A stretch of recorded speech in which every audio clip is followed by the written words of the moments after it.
সব দল আজকে তার শহীদের সংখ্যা প্রকাশ করেছে, কোন দলে শহীদ কত, কোন দলের কতজন। আর বাংলাদেশ জামাত ইসলামীর আমির ঘোষণা করেছেন যে আমাদের শহীদ হচ্ছে, বাংলাদেশে আন্দোলনে যতজন শহীদ হয়েছে সব হচ্ছে আমাদের শহীদ। একজনকে বললাম, ভাই আপনি কি করেন? বললেন যে আমি রিক্সাওয়ালা। দুই চোখ চলে গেছে। আমি বললাম যে আপনি এই বিজয়ের পরে এখন আপনার কেমন লাগে? হাসি দিয়ে বললেন যে খুব ভালো লাগে, কিন্তু একটা কষ্ট আছে আমার। বললো যে এই বিজয়টা যদি আরেকটা বছর আগে হতো তাহলে তাকে পেয়ে যেতাম। আমি বুঝতে পারি না। আমি বললাম যে কাকে পাইতেন? বলছে ওই যে সাইদি সাহেব যদি তাহলে থাকতো, যে একটা বছর আগে যদি হতো, আমার এই দুই চোখ চলে গেলেও যদি সাইদি সাহেব থাকতো ভালো হতো। আসসালামু আলাইকুম রহমতুল্লাহি ওয়া বারাকাতুহু। আপনারা সবাই কেমন আছেন?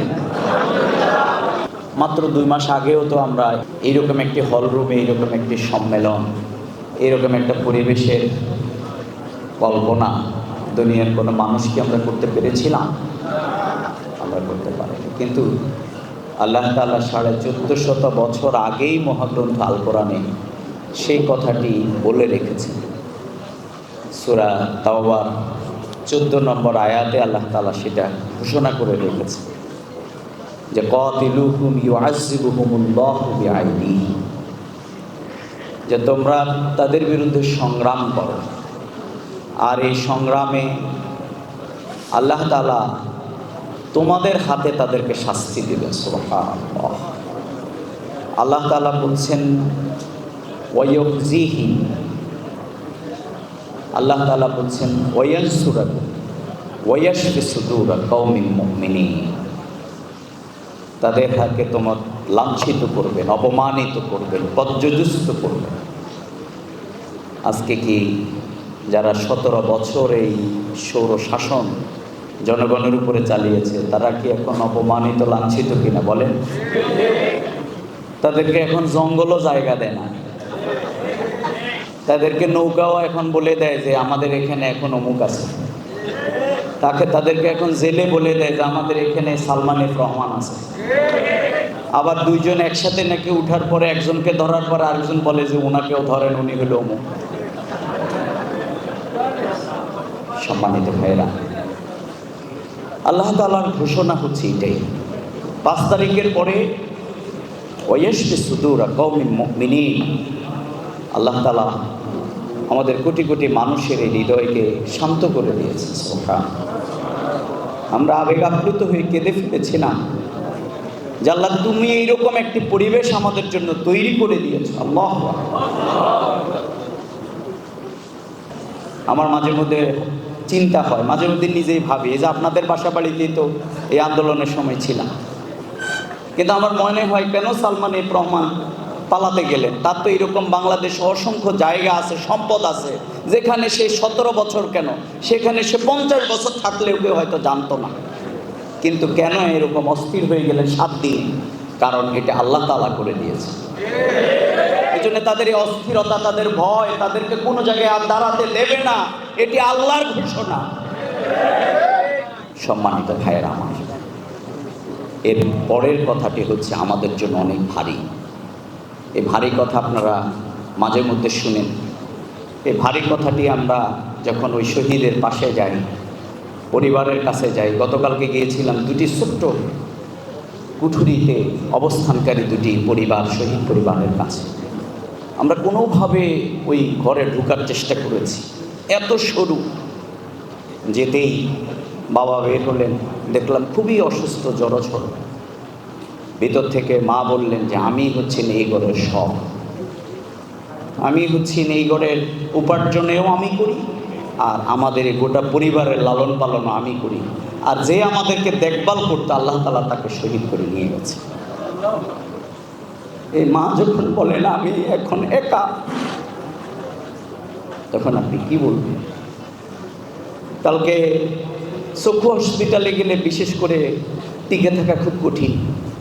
কালকে গিয়েছিলাম আবার চক্ষু হসপিটালে যাই, যখন আমরা এদের সাথে দেখা করছিলাম, কারো 1 চোখ নাই, কারো 2 চোখ নাই, তখন বারবার মনে হয় যে তাদের ত্যাগের মাধ্যমে একটি উন্মুক্ত বাংলাদেশ আমরা পেলাম।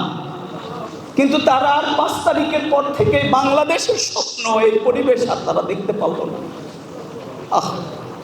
একজনকে বললাম, ভাই আপনি কি করেন? বললেন যে আমি রিক্সাওয়ালা। 2 চোখ চলে গেছে। আমি বললাম যে আপনি এই বিজয়ের পরে এখন আপনার কেমন লাগে? হাসি দিয়ে বললেন যে খুব ভালো লাগে, কিন্তু একটা কষ্ট আছে আমার। বললো যে এই বিজয়টা যদি আরেকটা বছর আগে হতো তাহলে তাকে পেয়ে যেতাম। আমি বুঝতে পারি না। আমি বললাম যে কাকে পাইতেন? বলছে ওই যে সাইদি সাহেব যদি তাহলে থাকতো, যে একটা বছর আগে যদি হতো, আমার এই 2 চোখ চলে গেলেও যদি সাইদি সাহেব থাকতো ভালো হতো।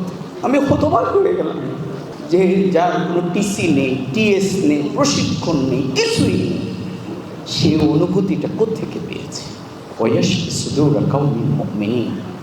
প্রিয় সম্মানিত ভাইরা আমার, এর পরের দায়িত্বটি অনেক কঠিন আমাদের জন্য, যারা এইরকম একটা বিজয় আমাদের জন্য নিয়ে আসছেন। প্রিয় ভাইয়েরা আমার, আজকে আমরা বলছি যে আমাদের এখানে, যেখানে আজকে লোক জায়গা হয় না কেন, দলে দলে এখানে আসছি কেন, এটা আল্লাহ বলে দিয়েছেন, এটি আসতে থাকবে। ইজা জা নাসরুল্লাহি ওয়াল ফাত ওয়া রাআইতান নাসা ইয়াদখুলুনা ফি দীনিল্লাহি আফওয়াজ। এখানে দলে দলে লোক আসতে থাকবে। এখন আমার আপনার জিম্মাদারি, দায়িত্ব হচ্ছে ওমান আহসানু কাওলান মিম্মান দাআ ইলাল্লাহ। রাসূল করিম সাল্লাল্লাহু আলাইহি সাল্লামের এই আদর্শকে ধারণ করে এই কাফেলাকে সামনে এগিয়ে নিয়ে যাওয়ার জন্য অগ্রজ হিসাবে যেই ভূমিকা রাখছেন, সেটিকে ধারণ করবার মতো একটি হৃদয় আমাদের লাগবে। এজন্য সব দল আজকে তার শহীদের সংখ্যা প্রকাশ করেছে, কোন দলে শহীদ কত, কোন দলের কতজন। আর বাংলাদেশ জামাত ইসলামীর আমির ঘোষণা করেছেন যে আমাদের শহীদ হচ্ছে, বাংলাদেশে আন্দোলনে যতজন শহীদ হয়েছে সব হচ্ছে আমাদের শহীদ। সুতরাং জামাতের হৃদয় যত বড়, বাংলাদেশকে ধারণ করার মতো তত একটি হৃদয় এই জমিনের ভাইদের লাগবে। এখানে সবচেয়ে বেশি শহীদ হয়েছে, আর এই উত্তরা থেকেই কিন্তু বিজয়ের মিছিল শুরু হয়েছিল। সুতরাং আপনার দায়িত্ব এবং আজকে অনেক বেশি। উত্তরার মুগ্ধের শহীদ আমাদের আবু সাঈদ ভাই যেমনি এই শাহাদাতের মিছিলের নেতৃত্ব দিয়ে গোটা বাংলাদেশের আপামর জনতার মানুষের রক্তের মধ্যে আগুন ধরিয়েছেন, আমাদের উত্তরার সেই মুগ্ধ ভাই তিনি পানি বিতরণ, পানি পানি বলে মানবতার হৃদয়ের মধ্যে যে জায়গা করে নিয়েছেন, আপনারাই সেই উত্তরার জনপদের মানুষেরা। আমি বলতে চাই প্রিয় ভাইরা, আজকে আর আমাদের মুগ্ধের মতো পানি পানি লাগবে না। আজকে মুগ্ধ যেভাবে এই সমাজকে শান্ত করবার জন্য তিনি পানি পানি বলেছেন, আজকে আমির জামাত যে ঘোষণা করেছেন দুর্নীতিমুক্ত আমরা সমাজ চাই, সেই সমাজের জন্যে যে সব মানুষের দরকার, সেই মানুষ একমাত্র এই সমাজে হেঁটে হেঁটে জামাত ইসলামী যদি বলতে পারে সব মানুষ লাগবে কিনা, দুর্নীতিমুক্ত শোষণমুক্ত বাংলাদেশ করতে চাই, তাহলে জামাত ইসলামীর প্রতিষ্ঠা আজকে সার্থক হবে।